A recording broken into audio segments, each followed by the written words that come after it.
Muito bem, nós agora entramos na parte da aula, que é o complemento, né? Onde nós vamos também falar sobre outro filósofo da Grécia, importantíssimo, junto de Platão, que é Aristóteles. Aristóteles foi discípulo de Platão, né? Lembrando que a escadinha lá da era clássica, né? A filosofia grega, ela se divide em vários períodos, mas o período mais comentado e o mais documentado também é a era clássica. Depois da era clássica veio a era helênica, quando Alexandre o Grande dominou a Grécia. E depois a era romana, ok? Mas nós não vamos entrar nessa parte, vamos ficar só com a era clássica, onde os três grandes pensadores são Sócrates, Platão e Aristóteles. Lembrando que Sócrates é um personagem do Platão, então nós falamos que os dois grandes pilares, os quais estão alicerçados na filosofia grega, Platão e Aristóteles, ok? Aristóteles nasceu em 384 e morreu em 322 a.C. Estamos falando também de um filósofo do século IV, ok? Igual Platão.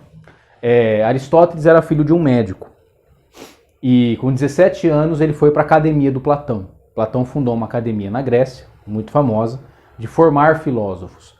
Desde quando surgiu a filosofia na Grécia Antiga, ela sempre esteve relacionada a uma formação acadêmica. Por isso que não é todo mundo que pode se dizer filósofo, por mais que tenha um pensamento filosófico. Filósofo é aquele que frequenta uma academia, se prepara, não é? E Aristóteles, então, vai frequentar a academia de Platão até, durante 20 anos, Aristóteles fica lá, até a morte de Platão, que se dá no ano 347 a.C. Aristóteles, ele, em muitas coisas, se aproxima do seu mestre, em outras coisas se distancia. Na verdade, Aristóteles dizia que ele tinha um comprometimento com a verdade, não com Platão. Então, naquilo que Platão acertou, legal. Aquilo que Platão não acertou, ele não vai fazer caso, ok? Aristóteles é considerado um cientista. Por quê? Porque ele foi um biólogo. Ele foi alguém que olhou para a natureza e disse assim, a verdade não está no mundo das ideias, como disse Platão. A verdade só pode estar naquilo que é real. No mundo. A verdade não está fora do mundo. A verdade tem que estar no mundo, né? Então o que faz Aristóteles? Se outrora Platão separou psique, alma, do corpo, Aristóteles vai juntar. Vai dizer, não são dois princípios separados. É uma coisa só. Perfeito? Por isso ele busca entender como funcionava a natureza e ele vai escrever várias obras sobre, né, o funcionamento da natureza e sobre o psiquismo humano. Por que ele é o pai da ciência? Porque exatamente a ciência hoje entende o homem, por exemplo, como uma unidade psicossomática, né? Não mente e corpo. Nós falamos assim apenas a nível pedagógico de esclarecimento. Mas do ponto de vista filosófico aristotélico e tomista, na Idade Média, porque Tomás de Aquino vai reler Aristóteles, né? E também pega as suas categorias, trabalha com elas. Então, entendendo que, na verdade, existe corpo e alma. A natureza é uma coisa só, uma unidade. Perfeito? Com isso, Aristóteles cunha o conceito de essência. O que é a essência? A essência é aquilo que faz com que as coisas sejam elas próprias. Enquanto o acidente é aquilo que não é essencial. Tudo que existe no mundo é composto de acidente e essência. Forma e matéria. Ato e potência. Nós não vamos entrar na teoria do conhecimento do Aristóteles, porque o nosso foco aqui é política, ok? Então eu só vou assim passar por cima rapidamente. Tudo que existe no mundo para Aristóteles é um composto entre essência e acidente. A essência é aquilo que faz com que eu seja eu mesmo e não outra pessoa. É o que nós chamamos alma também, né? Só que essa alma não está separada do corpo. A diferença é que o corpo é acidental. Porque toda a matéria é acidental. O que é um acidente? É algo que é assim, mas poderia não ser assim.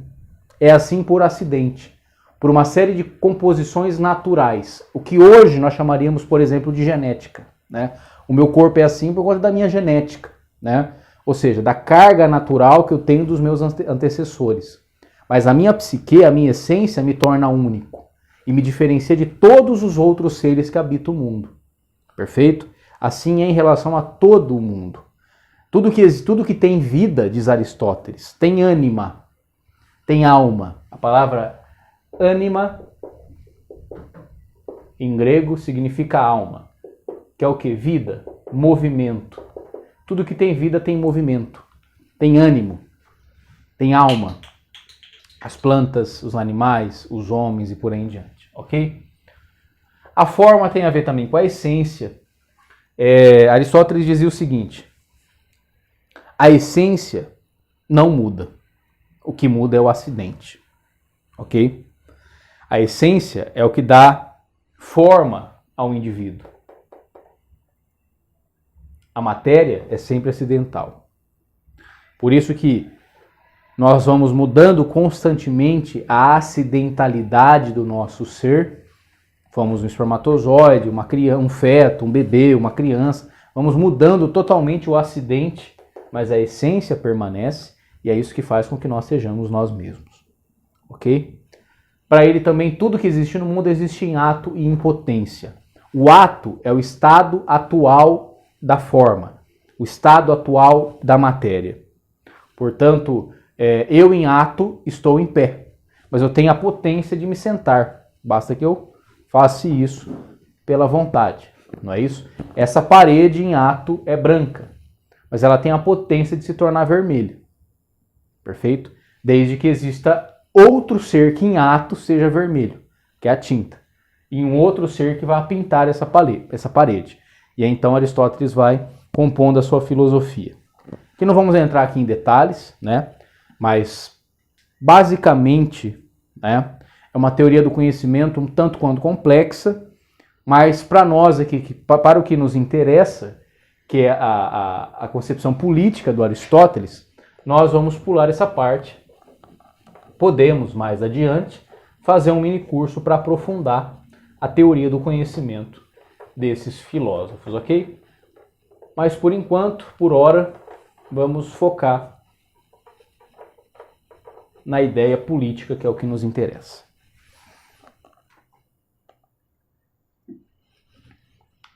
O Aristóteles, quando ele vai escrever sobre política, a primeira coisa que ele vai fazer é estudar sobre as várias formas de políticas que existiam no seu tempo. Então ele vai, por exemplo, analisar 158 constituições. Ou seja, 158 códigos de leis de cidades diferentes que existiam na sua época. Cada cidade tinha seus códigos de leis. E o Aristóteles vai estudar mais de 158 códigos de leis para tentar entender como é que essas sociedades estão organizadas, o que existe de semelhante entre elas, o que existe de diferença entre elas, e vai colocar em evidência o que constitui cada um desses regimes. Então veja, é um trabalho de cientista, é um trabalho de análise, de se debruçar sobre um assunto e estudá-lo, né? E ele tira algumas conclusões a partir disso. Quais são essas conclusões? A conclusão acerca da natureza humana. Veja,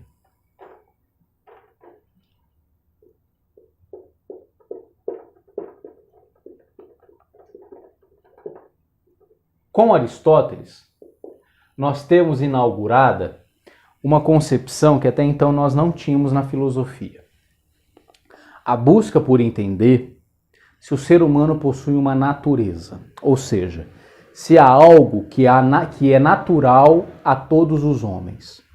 Quando nós falamos que nós temos uma natureza, que nós possuímos uma natureza, nós estamos dizendo que existe algo em nós que é natural, em todos nós. É a primeira vez na filosofia que aparece a busca pela natureza humana. Lembra lá, no Platão? O Platão diz que cada homem é a sua psique, é a sua alma. E cada alma é diferente da outra, por mais que existem almas que se assemelhem, né? Mas não, ele não fala de uma natureza humana. O Aristóteles, por ser um biólogo, por ser um cientista, por analisar o comportamento humano, comparar o comportamento humano com o comportamento dos animais, ele chega a uma conclusão. E a partir de Aristóteles, guardem bem isso, porque essa ideia vai conduzir-nos durante todo o nosso percurso desse minicurso, todo e qualquer sistema político, veja, todo e qualquer sistema político, toda e qualquer concepção política vai depender da visão que eu tenho do ser humano. Dependendo da visão que eu tenho do ser humano, do que é o ser humano, eu vou ter uma concepção, eu vou defender determinada visão política. Não existe nenhuma teoria política que seja isenta de ter uma natureza humana por detrás. Depois isso vai ficar mais claro. O Aristóteles chega à seguinte conclusão: o homem é um ser não autárquico.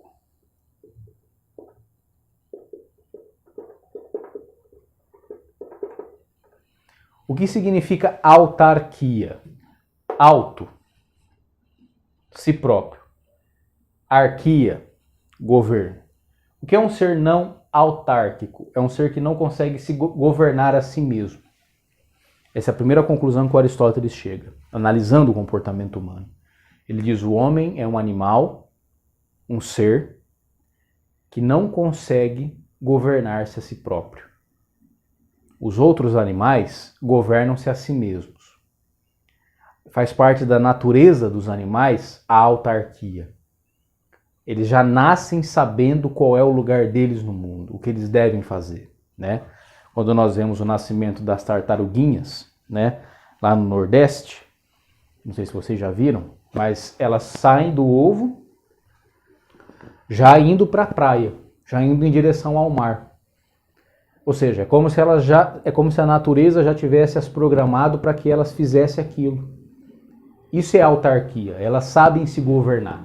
Não precisou lá a mãe tartaruguinha ensiná-las, né, sobre o que ou como ou onde elas encontrariam comida. Isso é autarquia. A maioria dos animais são autárquicos. Eles conseguem autogovernar-se pela própria disposição natural que a mãe natureza os incumbiu. Agora o homem não. Na visão do Aristóteles, o homem não consegue governar-se a si próprio. Esse é o primeiro ponto. Depois ele vai dizer que o homem é um ser zoon politikon. Zoon politikon.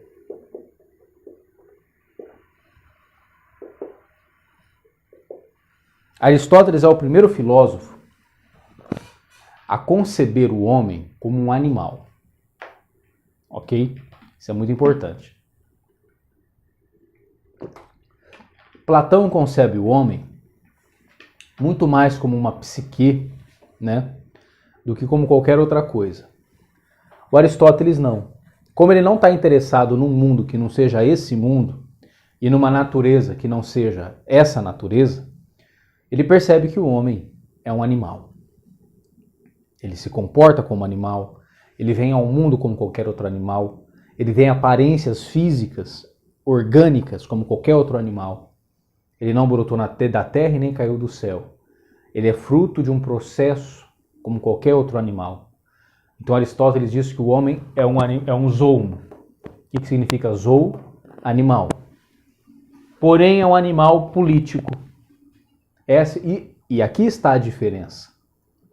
O homem não é só um animal, mas ele é um animal político. Por que isso? Porque ele é um animal racional. E para Aristóteles, a política é fruto da razão. Lembrando que política significa o ser que vive em sociedade. O ser da polis, não é isso? É um animal que vive na cidade. É um animal que consegue viver em sociedade. É um animal que, usando da sua razão, ele consegue Isso tem um arrotão, você viu?